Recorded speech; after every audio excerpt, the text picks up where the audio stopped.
I found our way to San Jose. We are at the California Democratic Party convention. My name is Brad Pomerance. Senator Ben Allen is here today.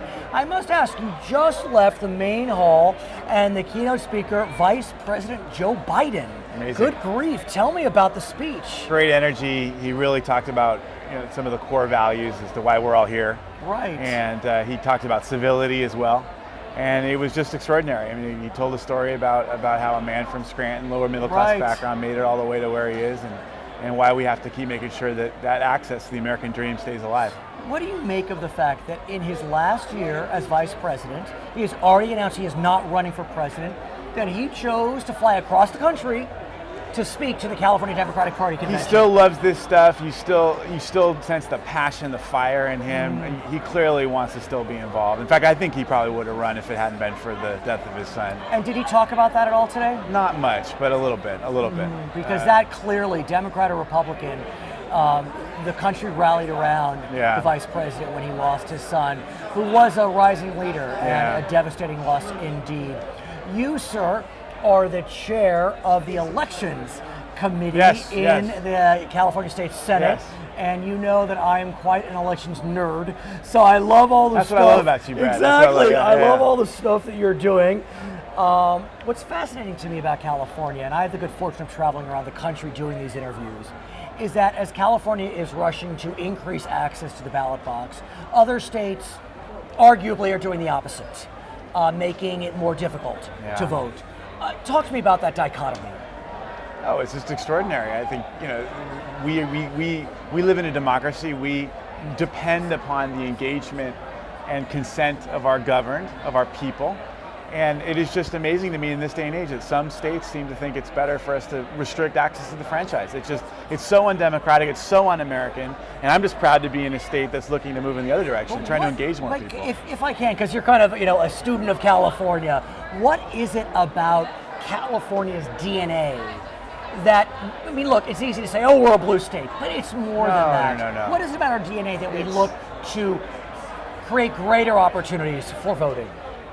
We are a state of innovation, of creativity, of dreams.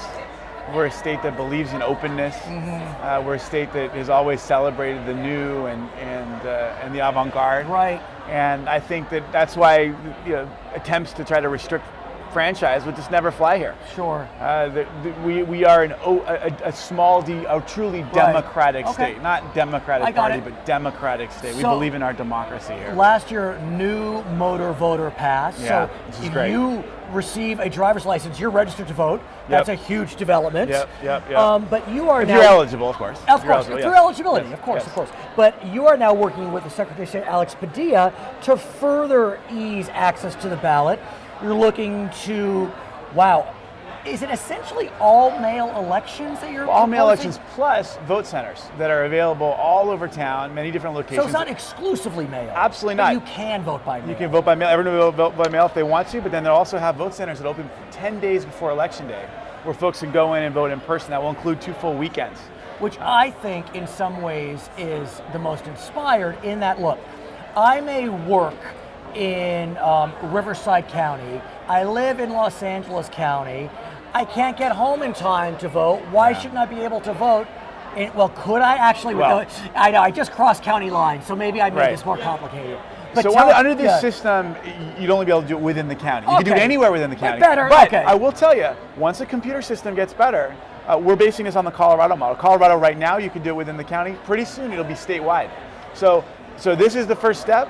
Once we get this thing locked down and hopefully really make it common practice throughout the state, there will be a time when we'll be able to do it statewide. So let's talk about Colorado, because like you said, you're looking at Colorado, and explain their voter center system and how you want it to apply in California. So the way it works in Colorado, every registered voter gets a ballot by mail.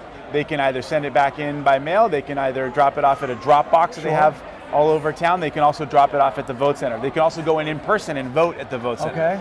Vote centers will be fully accessible to language minorities, to disability, fully accessible for disabled folks.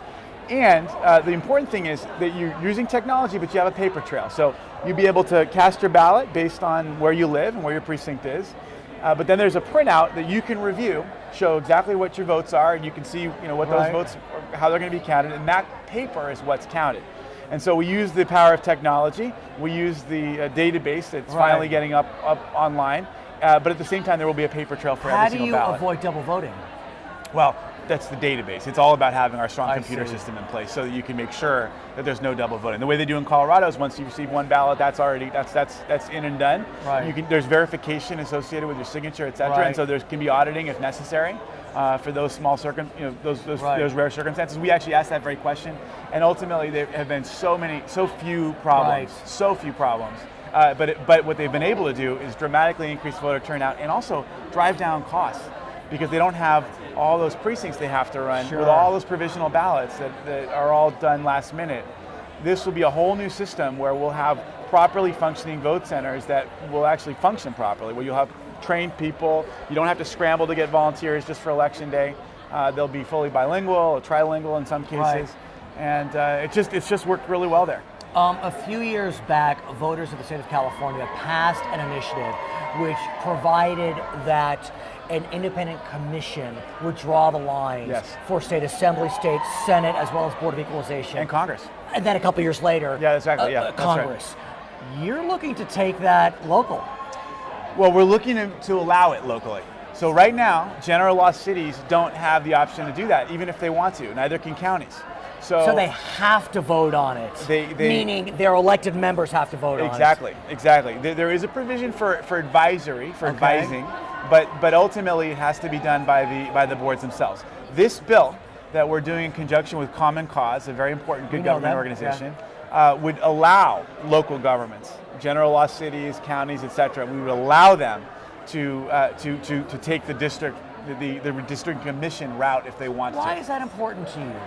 Because ultimately, it is when we're electing people based on districts, he who draws the line has so much power over determining the makeup of those districts. And we have seen over and over again that when incumbents are able to draw their own lines, they always draw the lines to their own favor. I think it stifles democracy, and it ends up leading to gerrymandering that doesn't really live up to the best concept of participative democracy. What I found interesting was in 2012, Barack Obama won the presidency. The Democrats won more votes for the House of Representatives than the Republicans, and the Republicans gained seats. I'm not taking a position, but that's peculiar. Absolutely. It's because the lines were so terribly gerrymandered.